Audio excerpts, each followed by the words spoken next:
Okay, I've heard of this on the internet. I don't know what happens if you do this. It's okay. It's okay to leave. What? No way. That calms it down? Dude, tree whisperer.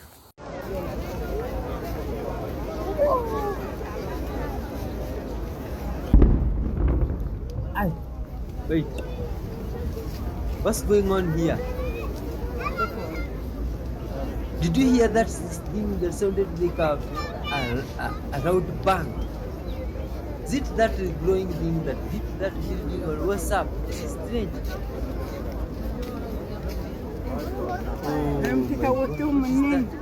The buildings in English looks great.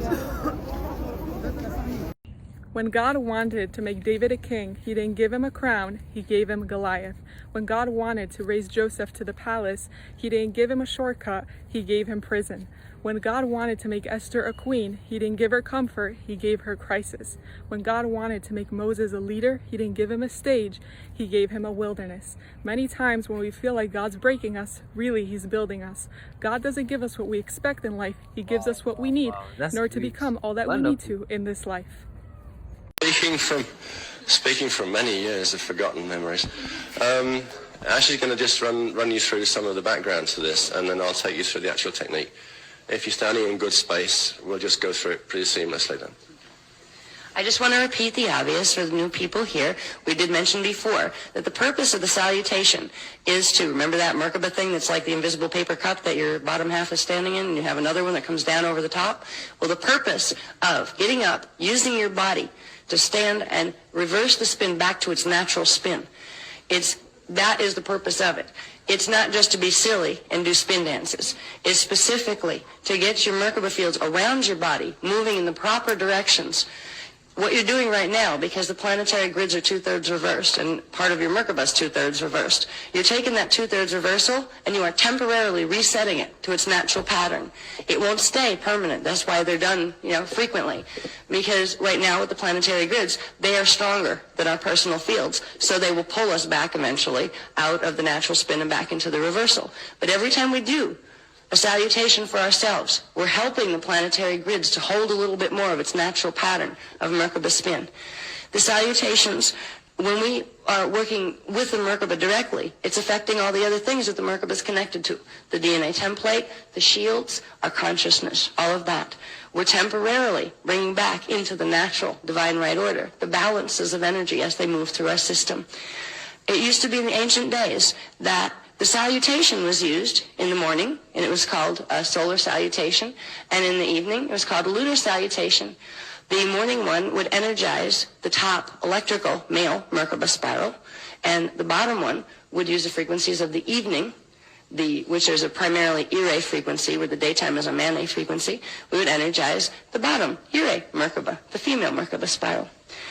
This is how we were breatharians. This is how we took our sustenance. We simply used our biofields and our Merkabas in sacred, joyful dance that huge civilizations, like cultures, would do together. Towns would get together and they'd do their thing, and then on like basic days when there wasn't particularly high energies, just average energies, literally the townspeople would come out of their places, and the children, little ones, as soon as they could stand, they learned to spin.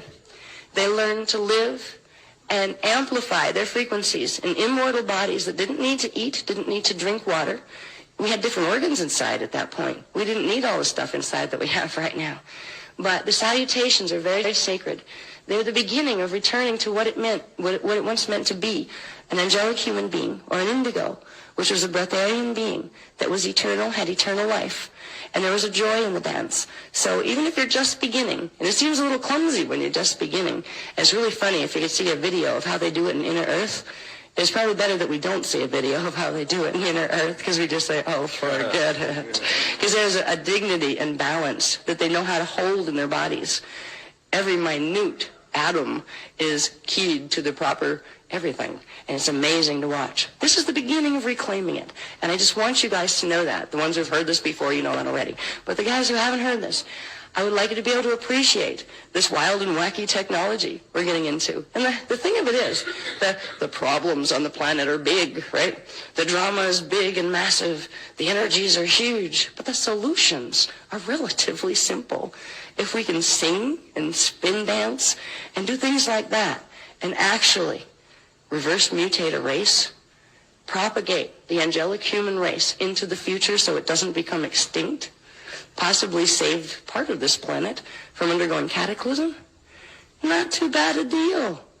It's like we don't have to pull our fingernails out and shave all our hair off and like stand upside down in corners for 400 hours or something. It's pretty easy. So I just wanted to share that little bit with you about the salutation techniques. And again, if you could picture while you're doing this, that these were done in formation. Once you knew how to do it with your own body, then we learned how to do it in the geometrical formations that would create the seer pillars. Because when you're doing this, you are creating a seer pillar with your Merkaba field, once you get it running in the right direction. After we leave this room tonight, it's going to be glowing from the astral level, from D4, because there's going to be these beautiful pillars, and quite a few pancakes probably, which are really funny. They just absorb back into the planetary grid, so it's like nothing's wasted. But they don't carry the strength that the seer pillars do. So it's a fun thing to do, and I hope you enjoy it. Interesting about the Merkaba things. We have heard about it in different episodes. You see, it's all for entertainment purposes. Look at these raccoons here. She's not gonna be able to get him up. This gonna mama drop him. raccoon saved their baby raccoon from falling from the roof. This Oh, is no. incredible, my friends. Look at the motherly natures in this animal. Look at her go. Wow. Oh, man. That is the will of a mama He's right lovely. there. God. She's not gonna be able to get him up. She's gonna drop him. Oh no. Oh. Look at her go. Wow. Ah. Wow. That is the will of a mama right there. So I caught this reflection of me as I was walking into my office and realized that there is absolutely nothing feminine about me anymore. And I honestly don't know what to do about it because I don't feel feminine at all anymore. He didn't want to eat dinner, so I put these PJs on him while he was asleep. And when he woke up, I told him I'm sorry. Shh. Okay. I told him he starved to death. And now he's sad. Look, the baby is distraught. Listen. Okay. Shh. Listen. This is the kind of parent I would be. This is the kind of parent I would be. One thing about us millennials, baby, we don't take nothing serious. Imagine your child waking up covered in bones and you. Are we the problem? Are we the drama? Cause like, is this considered childhood trauma? I mean, really, we just teach them to be as unserious as we are. Cause like, baby, you awake. He thought he woke up dead. Much love to all the parents. Oh watching. my God. Big up This to is yourself, funny. man. I'm sorry. I don't care. I'm sorry. Uh-huh. Oh, and then we've got this guy's alive. Aye. I didn't know. Did he do The anything? statue is walking. Oh my God. Yeah, he's How is this alive. possible? I'm talking. Aye. I'm moving. Isn't that thing made of concrete? Aye. Very But talented. these are the fake people we have ever seen in another episode. Apparently, there was also another one from I didn't mean that was pretending to be a carpet. That is also an employment in English. That's crazy stuff.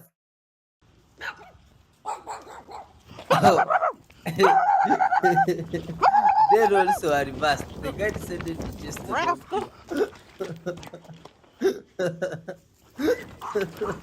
this dog felt what we feel sometimes. Oh man! Wow! Look at this river. Oh. Yeah. There are beautiful places in this world.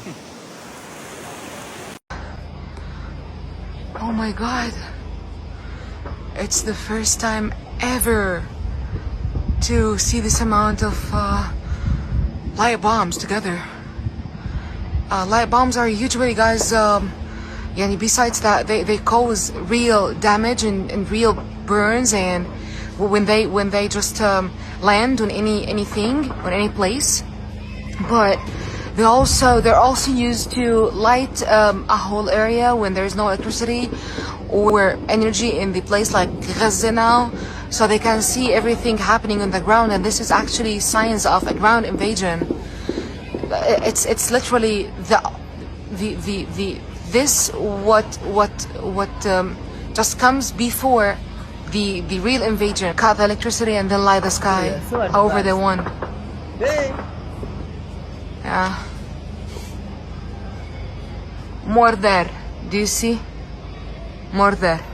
Keeping a bowl by your door with some extra change will ensure that prosperity keeps flowing in your home. What's going on here? Looks like a family outing day. Oh, here comes Mother Duck with their children.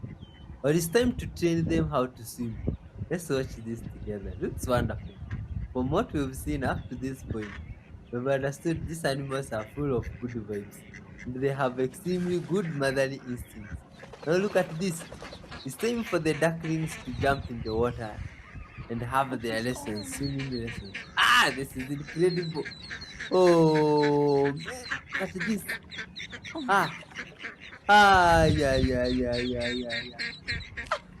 Yeah, look. It's like humans being taught to walk, only that you don't learn this fast. One thing that all of this has taught me and really driven home is that we're not all talking about the same God when we talk about God. We're not. I grew up very pious, and I remember what stood out to me about the Bible when I was learning in Sunday school was God saying that I am love. I am in you and you are in me, right? Love. And yet some of you guys, in the name of God, think it's okay to be really hateful to one another, right? That's not God you're worshiping. That's something demonic that's stolen the name of something else to hide and cover. And some of you guys really don't know the difference between good and evil. You really don't. You'll celebrate evil and claim that it's good as long as it benefits you, right? And then you'll pretend that we're talking about the same being. We're not talking about the same being. We're not talking about the same being. The being that I'm talking about would strike your asses down if you did the work that you've been doing in their name, right? And then for some of you, the thing that you call God celebrates the harm and the destruction that you impose upon others. That's nothing divine. And you seem to think just because you call it God, it makes it divine. But that's not what makes something divine. It's not the name. It's not the name. It's the heart. And God has clearly told you, I am love. I am in you and you are in me. So if you're not being loving, I'm so tired of hearing about how God-like, how Christ-like, how much you worship the Lord. Like, please define what that thing is, please. Please define what it is, because we cannot be talking about the same entity. It cannot be. It cannot be. The God I know would never stand for what some of you guys are doing. And the God that you guys serve would never stand for the light that my God demands stand in this place. We're not all talking about the same thing. And it's time for us to be square about that. We're not all talking about the same entity. Some of you guys are talking about a demon who's appropriated God's name. And some of us are talking about something quite divine. And you can tell by the fruits of your work. If you are sowing more hate, please love your neighbor the way or if you're sowing more love. So this tour group kept following these elephants, and one of them decided to charge them to keep them back. Oh, he's lucky he stopped. And look how the elephant turns around and says to his buddies, "Did you see that? Look at this." These elephants are good. They are lovely animals, my friends. Incredible. See? Whose hand was this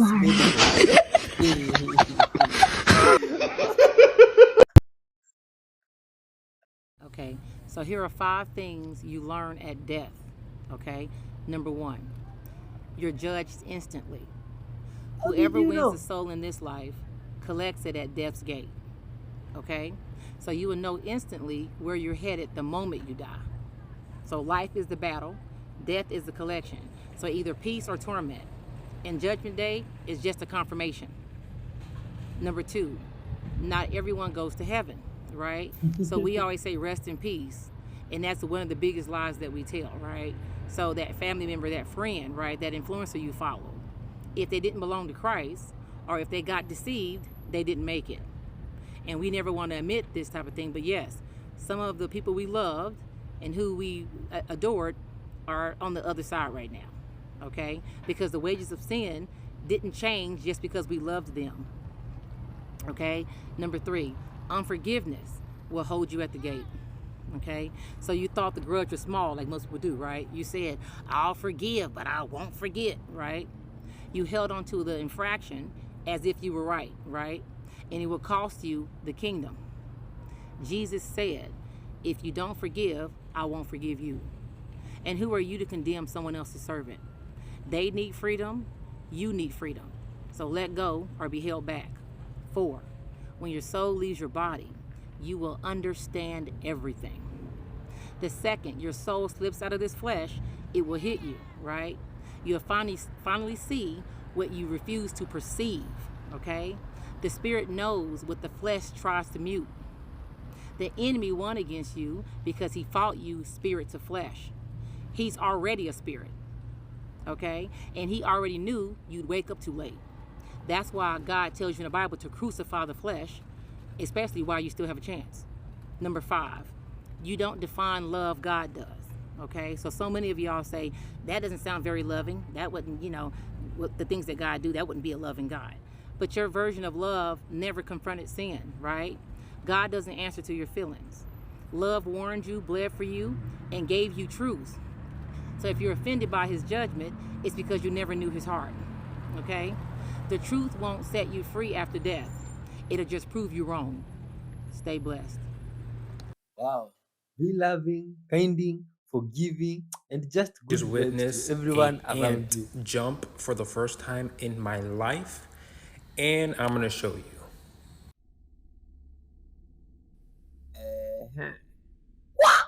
Wow! Look at this ant. Is this how they move?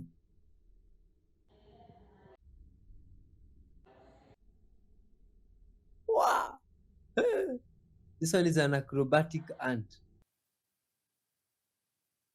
And what did it come across, man? Watch this video with me. We're talking about Moses in the Promised Land, and this is some pretty deep theological nerdery, actually. Let's do it. Mom, what happened the first time Moses brought water forth for the people to drink in the wilderness? The first time was in Exodus. God told Moses to strike the rock and water would come forth for the people to drink. And then what happened the second time? The second time is in Numbers. God tells Moses to speak to the rock and water will come forth. So the first time Moses is told to strike the rock, and the second time Moses is told to speak to the rock. What happened the second time when Moses didn't speak to the rock? Instead of speaking to the rock, he struck it for water. So Moses disobeyed God and struck the rock twice. Yes. Okay, so Paul talks about this in 1 Corinthians. What does Paul say about the rock in the wilderness? Paul tells us that that rock was Christ. So in the Old Testament, if Christ was represented by the rock, and the first time Moses strikes it, and the second time he was to speak to it, what's our theological takeaway? Well, if the rock represented Christ, who was sacrificed once, then he was not to be struck a second time. You could say, since Christ was struck once for all on Calvary, now when we want water, we speak, we ask for it. What does Jesus say to do? Well, he says, come to me and I'll give you living water. Wow. That's a wonderful description. ChatGPT, can you scream like you're being chased by a monster? Oh, that was a bit too much, wasn't it? Let me know if you want me to turn it up or down. Yeah, can you scream like you're being chased by a monster, like you're terrified? Oh, that was a bit more of a whisper, wasn't it? Let me know if you want me to adjust it again. Yeah, just really scream like you're terrified, you're running from a monster. Bring the intensity up. That came out more like a little squeak. I'll keep it toned down, but hopefully it gives you a good laugh. Let me know if you need any more tips. I need you to scream like this is the end of the world. Like you're being chased by a monster. Like you scream. Well, that definitely came out more like a little whimper. I hope that's close enough to what you're looking for. No, it needs to be more intense. Got it. I'll give it my best shot. Here we go. Hopefully that was a bit closer to what you... You needed to be chased by real monsters First to watch know how this, to and then we scream need to like talk being after. chased by The what? voice in your head isn't you. If you repeat the word hello now 5 times silently in your head, yeah. Okay. And everybody listening and watching, just repeat the word hello 5 times. Okay. Could you hear that? I could hear it, yeah, in my head. So if you could hear that, then that voice cannot be you. It is your voice. It belongs to you, but it's not you. It's not me. Yeah. And does that mean that gives me power to ignore it? Exactly. Or to tell it it's wrong? Power to ignore it. So the majority of people who have studied this, who talk about it and write about it, are men. And what I've noticed through my studies is that every time the concept of we are not our thoughts because we can hear our thoughts comes up, we are taught to reprogram our mind, ignore the thoughts, go beyond the thoughts, dismiss the thoughts. And I feel like it's about time we add a little bit of that feminine nurturing energy to this whole we are not our thoughts theory. The reason I say feminine energy is because oftentimes little boys were taught to toughen up. Don't cry, don't be sad, don't be angry, don't show your emotions and just hold it inside and ignore them. And that has been very invalidating. Any human that has been invalidated, you know how it feels to not be heard, to not be understood, to not be listened to be ignored. And it sucks through the human experience. It really sucks. Imagine right now you were going through something and you were telling me about it and I walked away and ignored you, or I completely just dismissed you and told you that you were wrong. Chances are you'd probably hate me or not want to be around me because it isn't kind. So why is it kind to do that to ourselves? To go beyond our feelings and not actually live the natural human emotion. It is never about not feeling negative emotions and not having negative thoughts. It's about how to have them. And how to have them is just to listen to them and then validate them. It's okay to have these thoughts. It's okay to feel. I'm allowed to feel. I matter. My feelings matter. My thoughts matter. You will notice an immediate decrease in the intrusive thoughts and the intrusive emotions. Ignoring a child in need will make the child scream louder. So how about we stop ignoring those pesky thoughts that don't make us feel good, and we acknowledge them, we listen to them, and then we validate them. Wow, that's an interesting perspective also. You see, but be kind to your mind.